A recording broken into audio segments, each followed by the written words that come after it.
एक बहुत बड़ा सवाल है। अगर ईरान, अमेरिका और इजराइल के बीच कॉन्फ्लिक्ट इतना बढ़ते जा रहा, तो ये वॉर खत्म कैसे होगा? क्योंकि एक तरफ है दुनिया की सबसे बड़ी मिलिट्री पावर अमेरिका, जिसका डिफेंस बजट लगभग 800 बिलियन डॉलर का है, और दूसरी तरफ है ईरान, जिसका पूरे मिलिट्री बजट लगभग 25 से 30 बिलियन डॉलर का आसपास है।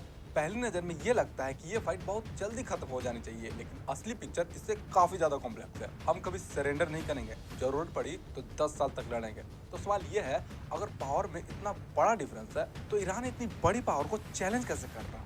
इस वीडियो के अंत तक आपको तीन चीजें बिल्कुल क्लियर समझ में आ जाएगी कि पहला, मॉडर्न वॉर सिर्फ वेपन से नहीं, स्ट्रेटजी और इकोनॉमी से जीती जाती है। दूसरा, क्यों कई बार वीक दिखने वाली कंट्री भी पावरफुल नेशन को थका सकता है। और तीसरा, अगर ये कॉन्फ्लिक्ट लंबा चला तो इसका इफेक्ट सिर्फ मिडिल ईस्ट पर नहीं, बल्कि पूरे ग्लोबल इकोनॉमी पर पड़ सकता है, जो कि अभी दिख रहा है। पूरे ग्लोबल इकोनॉमी हिल चुका है। तो चलिए शुरुआत करते हैं।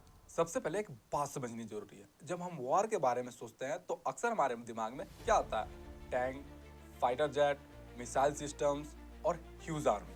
लेकिन मॉडर्न वॉर सिर्फ वेपन्स की स्ट्रेंथ से डिसाइड नहीं होता। आज की वॉर चार चीजों से कंबाइन है: मिलिट्री पावर, इकोनॉमी, जियोपॉलिटिक्स और स्ट्रेटेजी। इस कॉन्टेक्स्ट में एक इंटरेस्टिंग बात सामने आती है। एक military expert lieutenant colonel Narendra Singh Thakur, जो बॉम्ब डिस्पोजल और पोस्ट ब्लास्ट एनालिस्ट एक्सपर्ट है, उन्होंने लगभग 8 महीने पहले ही प्रिडिक्ट कर दिया था कि ईरान, इजराइल और अमेरिका के बीच टेंशन बढ़ने वाली है। और सबसे इंटरेस्टिंग बात यह थी कि उन्होंने ये भी एक्सप्लेन किया था कि ईरान इस वार को किस स्ट्रेटेजी से लड़ेगा। यहाँ से एक नया सवाल पैदा होता है। अगर अमेरिका के पास इतना बड़ा बजट और एडवांस टेक्नोलॉजी है, तो फिर भी ईरान कंपटीशन कैसे कर सकता है?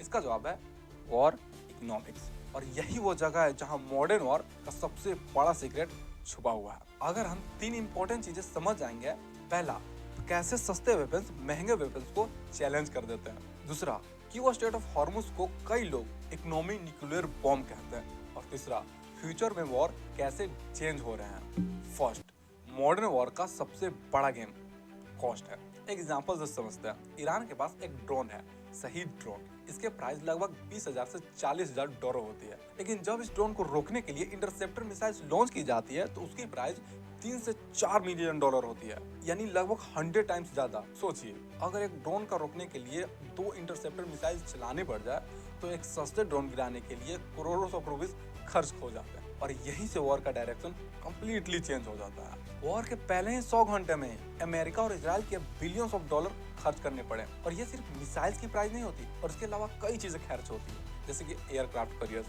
Radar system, electronic warfare system. इन सबको चलाने के लिए हर दिन करोड़ों ऑफ डॉलर खर्च करने पड़ते हैं। इसीलिए कई बार वॉर की ऑब्जेक्टिव इनेमी को हराना नहीं होता, बल्कि उसे इकोनॉमी लेवल पर थका देना होता है। सेकेंड, स्ट्रेट ऑफ हॉर्मुज, दुनिया का सबसे डेंजरस चेक पॉइंट। अब एक और इम्पोर्टेंट जगह समझते हैं, स्ट्रेट ऑफ हॉर्मुज। दुनिया का लगभग 20% क्रूड ऑयल इसी रूट से पास होता है। अगर ये रूट बंद हो जाए तो क्या होगा?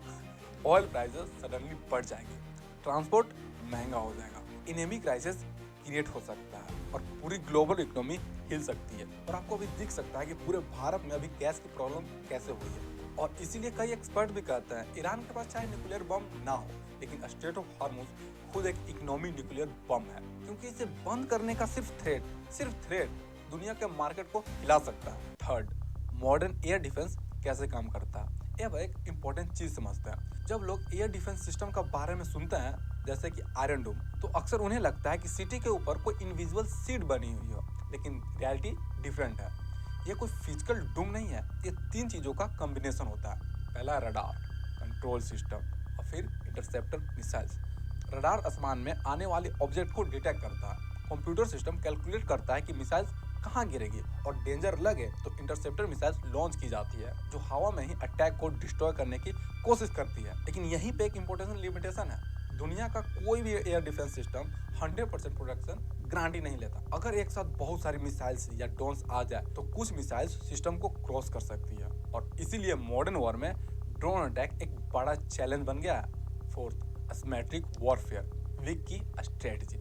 जब दो कंट्रीज के बीच पावर डिफरेंस बहुत बड़ा हो, तो वॉर का स्टाइल भी चेंज हो जाता है। स्ट्रॉन्ग कंट्री क्या करती है? Conventional warfare, fighter jets, tanks, aircraft carriers. लेकिन वीकर कंट्री अडॉप्ट करती है एसिमेट्रिक वॉरफेयर, यानी सस्ते वेपन्स, छोटे ड्रोन्स और ऐसी स्ट्रेटजी जो इनेमी को लॉन्ग टर्म तक एग्जॉस्ट कर दे। और ईरान की मिलिट्री स्ट्रेटजी भी लार्जली इसी मॉडल पर बेस्ड मानी जाती है। ईरान के पास हजारों बैलिस्टिक मिसाइल्स बताए जाते हैं। अगर रोज 100 मिसाइल्स भी लॉन्च की जाए तो ये वॉर 1 महीने से ज्यादा चल सकता है। और हर मिसाइल्स को इंटरसेप्ट करने के लिए इनेमी को एक्सपेंसिव इंटरसेप्टर मिसाइल्स यूज करनी पड़ती है। फिफ्थ, ड्रोन वॉर, नए मिलिट्री एरा। आज वॉर का एक नया रूल बन चुका है, low cost weapon base high value target. आज लगभग $500 का छोटा ड्रोन $5 मिलियन के टंक को डिस्ट्रॉय कर सकता है। इसका मतलब क्या है कि वॉर की इकोनॉमिक कंप्लीटली चेंज हो चुकी है। इसी वजह से फ्यूचर वॉर में 3 चीजें सबसे इंपॉर्टेंट मानी जा रही है: drone, artificial intelligence, cyber warfare. AI की मदद से आर्मी इनेमी मूवमेंट को एनालाइज करती है। साइबर वॉरफेयर में इनेमी के इंफॉर्मेशन सिस्टम को टारगेट किया जाता है। और ड्रोन वॉरफेयर में छोटे सिस्टम भी स्ट्रेटेजिकली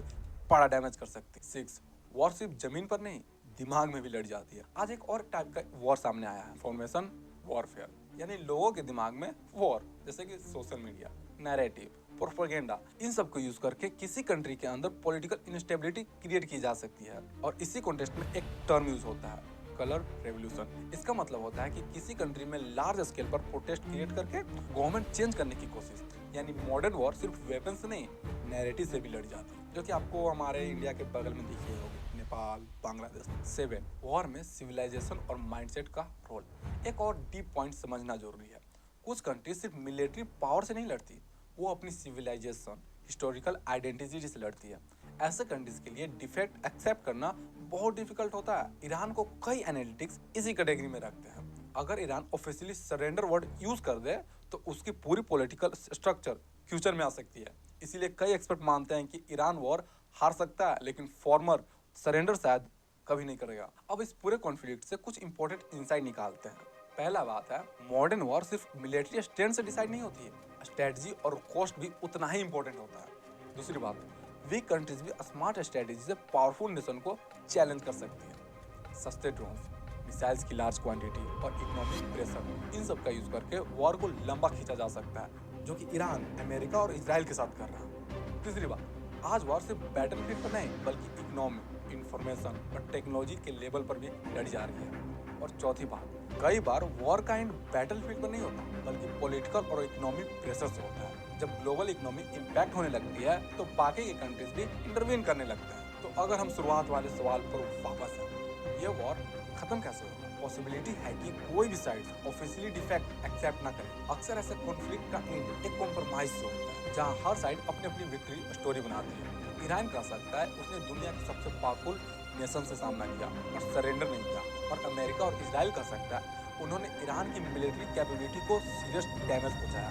लेकिन इस पूरे स्टोरी का सबसे इम्पोर्टेंट लेसन शायद ये है, मॉडर्न वर्ल्ड में वॉर सिर्फ पावर का गेम नहीं था, ये अब स्ट्रेटजी, इकोनॉमी और टेक्नोलॉजी का गेम बन चुका है। और इसलिए कई बार सबसे डिफिकल्ट काम वॉर जीतना नहीं बल्कि उसे खत्म करना होता है। आप हमें ये भी बताइए कि आप किन किन पॉडकास्टरों के पॉडकास्ट देखते हो, ताकि हम उनके पॉडकास्ट की शॉर्ट समरी बनाएं, आपकी टाइम सेव हो और आपकी बेटर अंडरस्टैंडिंग हो। और आपसे एक चीज मांग रहे हैं, आप हमारे चैनल को सब्सक्राइब करें, जो कि आपके लिए फ्री है, बट हमारे ये टीम और मेरे लिए काफी मोटिवेशन का काम करती है। तो मिलते हैं अगले वीडियो में।